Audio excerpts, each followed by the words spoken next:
હિતેશભાઈ આજે ધારાસભ્ય બન્યા છે અને જે દિવસે અમારા સમાજને અમારી જરૂરત પડશે ને તો આ મંચ પર બેઠેલા લોકો પેલી લાઠી ખાશે, મંચ પર બેઠેલા લોકો પેલી ગોળી ખાશે, પણ અમારા સમાજને અમે ન્યાય અપાવીને રહીશું, ન્યાય અપાવીને રહીશું। જે પ્રકારે પાડળિયામાં આદિવાસી સમાજના 12 ગામ ઉઠાડવા માટે પોલીસ અને જંગલ ખાતું ગયું અને ત્યાંના અમારા આગેવાનો એક થયા અને પાડળિયાના લોકોએ આદિવાસીનો પરચો બતાવ્યો। એ જ પ્રમાણે આવનારા દિવસોમાં જો અમારા આંબા ડુંગર અને આજુબાજુના 28 ગામ અને અમારા હાઇડ્રો પ્રોજેક્ટના નસવાડીના ગામના લોકોને જો પ્રશાસન હેરાન પરેશાન કરવા આવશે તો સમજી લો પાડલિયાવાડી અમે કવાંટમાં પણ કરીશું,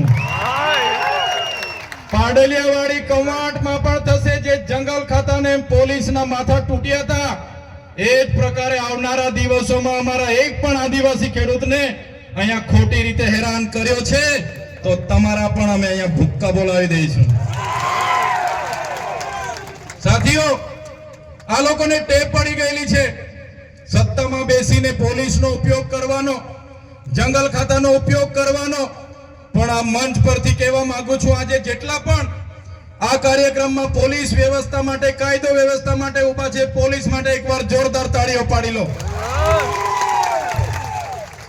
જે પોલીસ અધિકારીઓ સંવિધાન પ્રમાણે સુરક્ષા, શાંતિ અને સલામતીનું કામ કરે છે, સેવાનું કામ કરે છે, એવા ઈમાનદાર, પ્રામાણિક અને નિષ્ઠાવાન પોલીસ અધિકારીઓને ચૈતર વસાવાના કળશ ખાતે સલામ કરું છું મેં।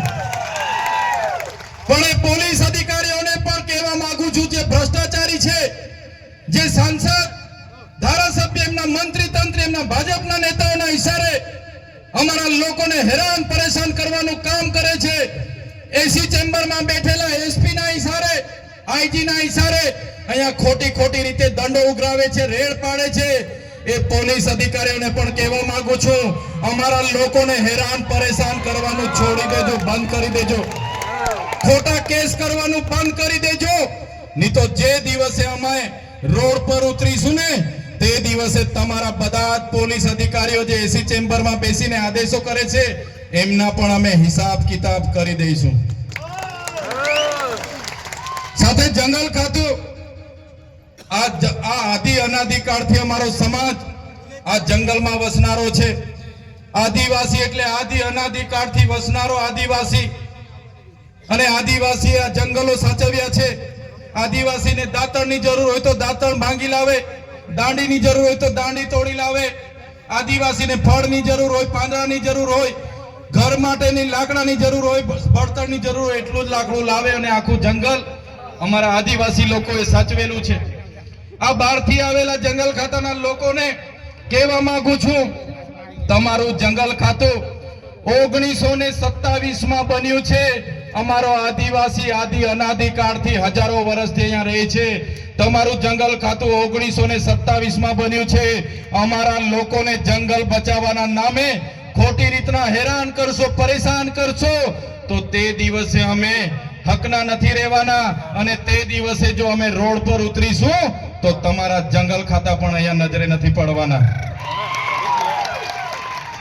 સાથીઓ, મારા વડીલો, મારા યુવાનોને બધાને કહેવા માંગુ છું આપણા સંવિધાનમાં આપણા વ્યક્તિગત લો છે, વ્યક્તિગત કાયદા છે, અને એમાં આપણા ઓજારો જે પ્રકારે સરદારજી અહીંયા એમના જે ઓજાર રાખે, કટાર રાખે, નેપાળી જે લોકો હોય, બાંગ્લાદેશી હોય એ લોકો પોતાનો ઓજાર રાખે, એ જ પ્રકારે આપણને પણ પોતાના ઘરમાં પાલિયા, ધારિયા, તીરકામઠા, ભાલા રાખવાનો આપણને પ્રાવધાન છે। ત્યારે આપણે બધાને કહેવા માંગીએ છીએ આપણા ઘરમાં જે પણ સાધન સામગ્રી, આપણા ઘરના ઓજારો છે એ ઓજારો બધાએ સાચવીને મૂકવાના છે। જો આપણા વિસ્તારમાં ઉદ્યોગપતિઓની નજરો બગડશે, બહારના ઉદ્યોગપતિઓ આવીને આપણા લોકોના ગામડાઓ ખાલી કરાવશે તો તે દિવસે પણ આ ભાલા, પાલિયા, તીરકામઠા અને ધારિયા આપણે શણગાર માટે નથી મૂક્યા, તે દિવસે જરૂર પડશે તો એ ભાલા, પાલિયા, તીરકામઠા લઈને રોડ પર ઉતરવા પણ આપણને વાર નહીં લાગે। ત્યારે સાથીઓ, આજે તમને મેં કહેવા માટે આવ્યો છું આજે ચૈતર વસાવા એકલો છે, અમારા કાર્યકરો નાના નાના છે. એક બાજુ ભાજપની મોટી સરકાર, 30 વર્ષથી મોટા મોટા નેતાઓ, કૌભાંડીઓ, ભ્રષ્ટાચારીઓ, બુટલેગરો, ખાણ માફિયાઓ, રેતી માફિયાઓ, એમનું તંત્ર, એમની પોલીસ, એમના કલેક્ટર, એમના એસપી, એમની ન્યાય પ્રણાલિકાઓ, એમની સામે અમે અમારા પરિવારના જોખમે લડીએ છીએ. અમે બોલીએ છીએ, આદિવાસી સમાજની બંધારણની વાત કરીએ છીએ, સંવિધાનની વાત કરીએ છીએ, ત્યારે આ લોકો અમને પણ ડરાવવા ધમકાવવાની વાત કરે છે. અમે ડરતા નથી, જેલોમાં પૂરે છે, જેલોમાંથી પણ છૂટીને લડીએ છીએ. ત્યારે તમને બધાને અમે એટલું કહેવા માટે આવ્યા છે, બસ તમારા આશીર્વાદ અમારા સાથે રહેવા જોઈએ, તમારો સહકાર અમને મળવો જોઈએ. આવનારા દિવસોમાં ખૂબ લાંબી લડાઈઓ ચાલવાની છે, વિધાનસભામાં પણ અમારે ઉતરવાનું છે. ત્યારે તમારા આશીર્વાદ, તમારી પ્રાર્થના, તમારી દુઆ અમારી સાથે રાખજો. આવનારી તાલુકા જિલ્લા પંચાયતમાં પણ યુવાનોને હું આહવાન કરવા આવ્યો છું. યુવાનો, વડીલો, તમે બધા કોંગ્રેસ અને ભાજપના સંબંધો અને શરમો છોડી દો. તમે બધા આવો આમ આદમી પાર્ટી પરિવારમાં, અમારા નેતૃત્વમાં બધા આવો, લડો. તાલુકામાં લડો, જિલ્લામાં લડો, આવનારી વિધાનસભામાં લડો અને આપણા વિસ્તારના લોકો માટે સારી સારી યોજનાકીય કામગીરી કરો, સેવા કરો, એ અપીલ કરવા માટે આવ્યો છું. બધા જ લોકોને કહેવા આવ્યો છું, તમારી આત્માને જગાડો. ક્યાં સુધી આ લોકોને ભાઈ બાપા કરીશું?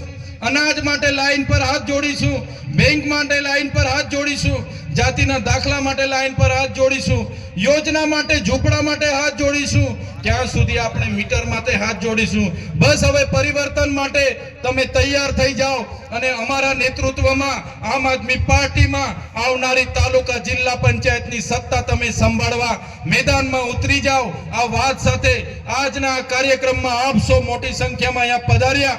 અમારી અવ્યવસ્થા હતી છતાં તમે આ કાર્યક્રમને સફળ બનાવ્યો છે.